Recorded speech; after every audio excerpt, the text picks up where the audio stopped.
Okay, so up until this point, I've actually got a little bit ahead of myself. Up until this point, we've been looking at the fundamental theorem of calculus, but we've been focusing on only part 2. And that's generally the most important part of the fundamental theorem of calculus. However, we do want to talk a little bit about the first part. So we're going to revisit that. Let me go to the first part one more time. That was here. Okay. So here was the first part of the fundamental theorem of calculus.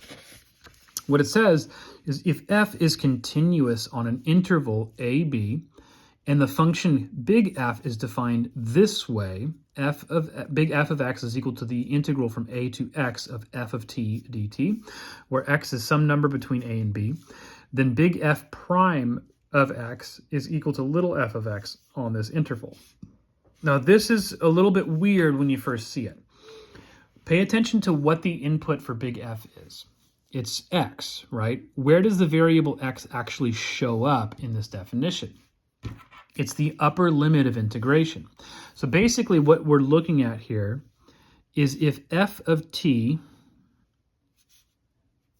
if this is f of t right here, and if a is here and if b is here, a to x, notice it says x is some number between a and b, so maybe it's right here. F of x gives me this definite integral for whatever value of x I have plugged in as its upper limit of integration. So what it represents is an area, but that area can change as you move x to the right or to the left, right? It's going to give me different amounts of area for wherever I'm choosing x to be. So capital F of x represents the area beneath this curve over this interval where the upper limit of integration or the larger endpoint of that interval changes depending on what you're plugging in for x. So this actually is a function of x. And the fact that I'm using an x here means I can't also use the x here, which is why we're having this t show up. T is what we call a dummy variable.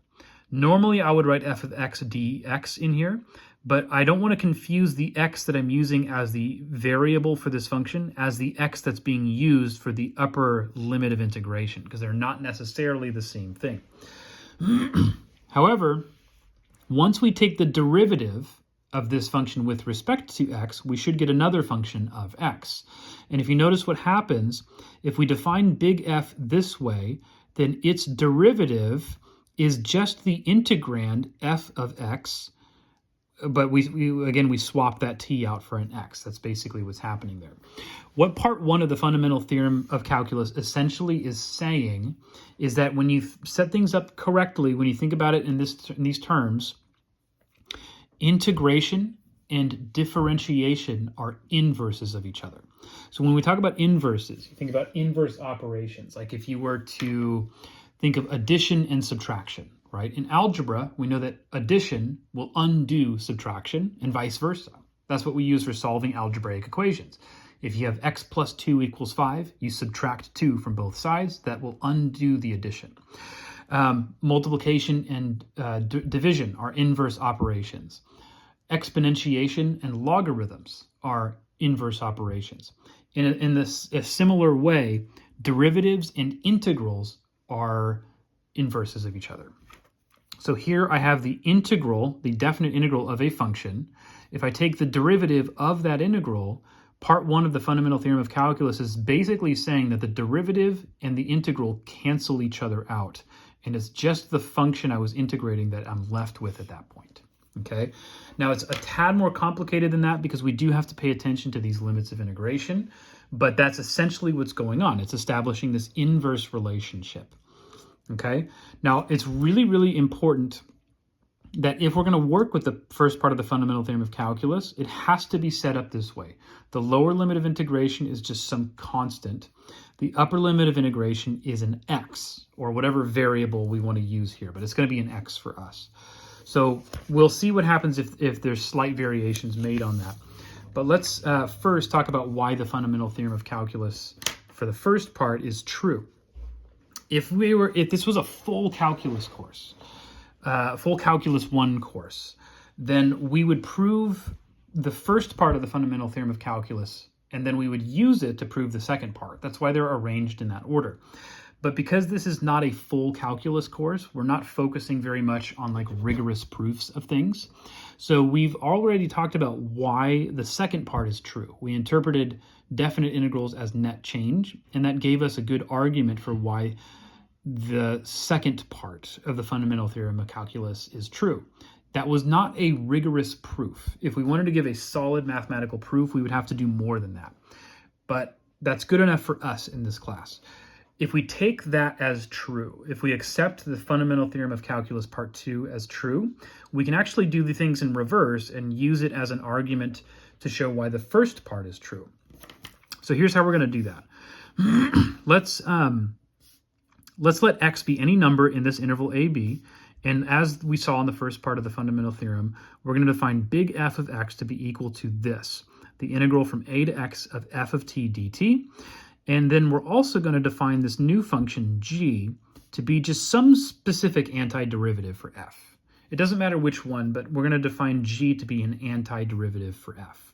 Okay, so from the second part of the fundamental theorem, we know that if we wanted to evaluate this definite integral, we would find an antiderivative for f, which g is our candidate, and then plug in your upper and lower limits of integration and then subtract. So this would be equal to g of x minus g of a. The first part of the fundamental theorem of calculus concerned the derivative of this capital F. So if I take derivatives of both sides of this, then actually that's on the next page. Let me jump straight to that quite yet. The fact that g is an antiderivative of f means that the derivative of g of x with respect to x is f of x. So now back to what I was saying before. If I want to find f prime from what we saw on the previous page, that's the same thing as the derivative of this function. G of x is clearly a function of x.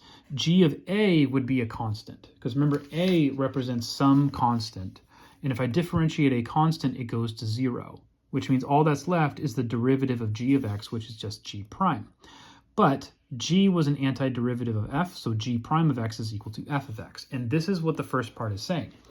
The derivative of capital F is equal to little f. So now let's see where that can come into play in an example. Let's define big F of x to be this, the integral from 4 to x of the cube root of t to the 7th power plus e to the t dt. I want to find big F prime. Now, this integral, if we were trying to find an antiderivative for this function in here, we would be out of luck, because that is an extremely difficult function to find an antiderivative for. We have not talked about any technique in this class yet for actually doing that.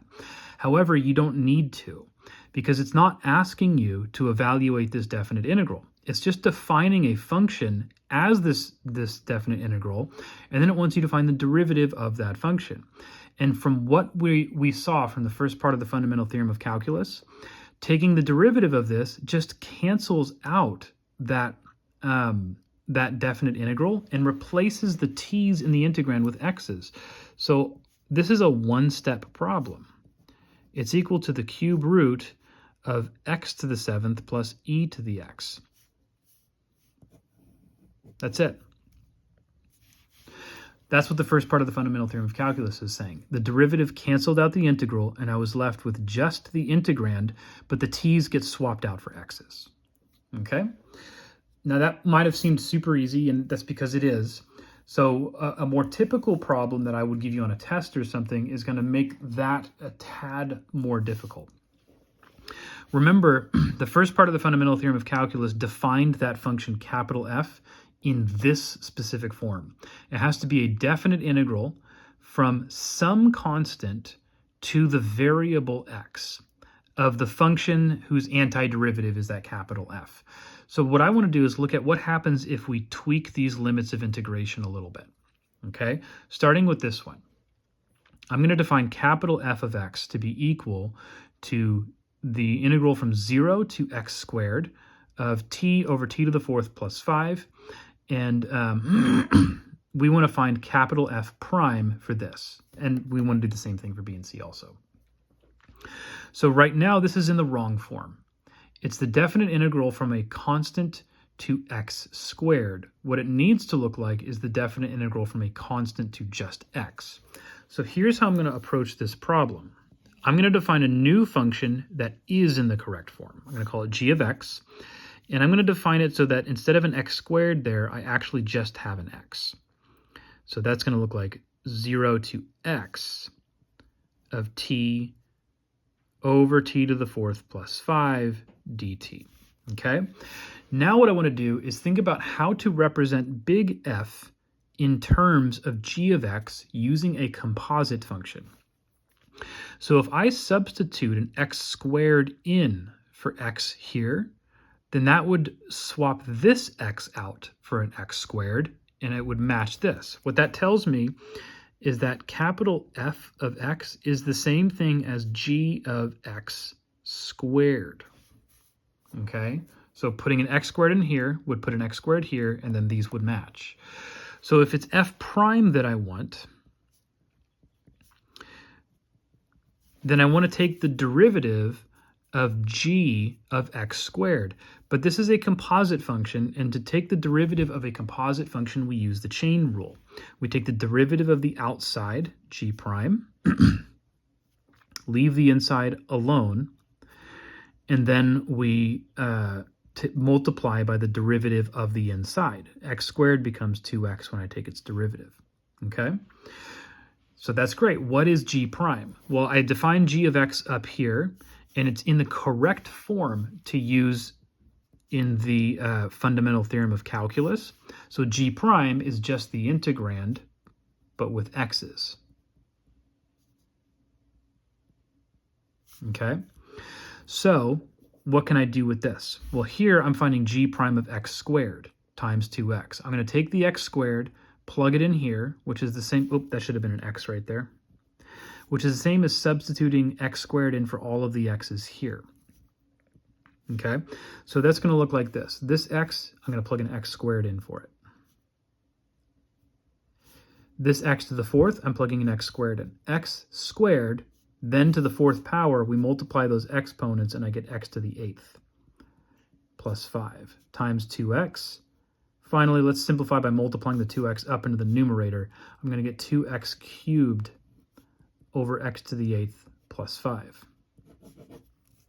Notice what we had to do is define a new function which was in the correct form, meaning a constant to x for my limits of integration, then represented capital F as a composite function involving that new function there, and then I was able to work it out. Let's try a different one. I want to take the this should say f of x, as should this one. I want to take the derivative of this guy. Okay, this one there's a couple of issues. One, not only is one of my limits of integration not just an x, but a function of x, but in addition to that, it's showing up in the wrong place. This is showing up as the lower limit of integration instead of the upper limit of integration. So here's what I'm going to do. I'm still going to define g of x in a similar way that I did here. The constant 10, I'm going to write it as my lower limit of integration. And this function of x, I'm going to make it my upper limit of integration. My upper limit of integration, I'm just going to make an x. My integrand will remain the same, natural log of the square root of t plus 1 dt. Because this is in the correct form for the fundamental theorem, I can take its derivative. G prime of x would just be the natural log of the square root of x plus 1. But I need to think about how to represent this in terms of capital F. So first of all, capital F, there's a couple of issues. The limits of integration are showing up flip-flopped. The constant down here is showing up here. But remember, if we multiply this by a negative from our properties of definite integrals, that will switch the places of these guys. So I'm looking at a negative out here. Now, if I just wrote negative g of x, that would put 10 up on the top and x down on the bottom. But f of x has something more than just x on the bottom. It has 4x plus 3, and as we've seen, we can plug that into the function g of x to get this. Okay, so now I'm ready to take a derivative. Big F prime is equal to negative g prime of 4x plus 3 times the derivative of the inside function. So right now I'm using my chain rule. That's times 4. I know what g prime looks like. I have it right here. And I'm going to substitute 4x plus 3 in for the x. Don't forget that there's a negative out there and a 4. Let's just call that negative 4. So this is equal to negative 4 natural log of the absolute value of x plus, absolute value of 4x plus 3 plus 1. Okay? There we go. All right, one last problem. This one is even weirder because if you look at the limits of integration, neither of them is a constant. Both of them are functions of x. So what I want to do here is, once again, I want to define g of x as a function or an integral that goes from some constant to x, and I can let this constant be anything. Let's just go with 0, where I have e to the t squared dt. So this is in the form that I can use the fundamental theorem of calculus part 1 on, and this would imply that g prime of x is equal to e to the x squared. There's my fundamental theorem of calculus being used. What I need to do is figure out how to get this integral up here to look like this. Now, as written, there is no constant of integration there, but I can use another property of definite integrals, which says that if I have an integral that's written this way, I can write it in this form. The integral from 0 to e to the x of e to the t squared dt plus the integral from 6x to the 5th to 0 e to the t squared dt. You see that? So now this is what f of x is equal to. We split it up, and go back to the properties of definite integrals. If you don't remember this one, you can see where that comes in.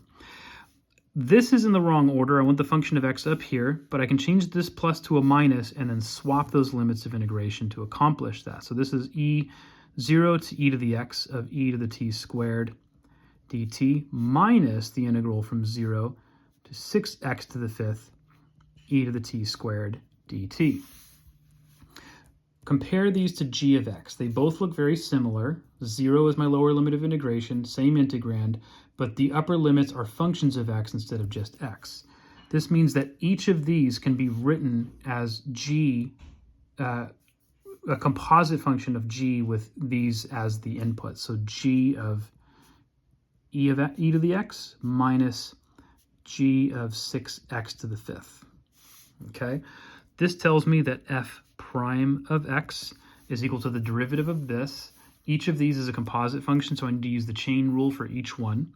I'm going to get g prime of e to the x times the derivative of e to the x, which is itself, minus g prime of 6x to the 5th times the derivative of 6x to the 5th, which is 30x to the 4th.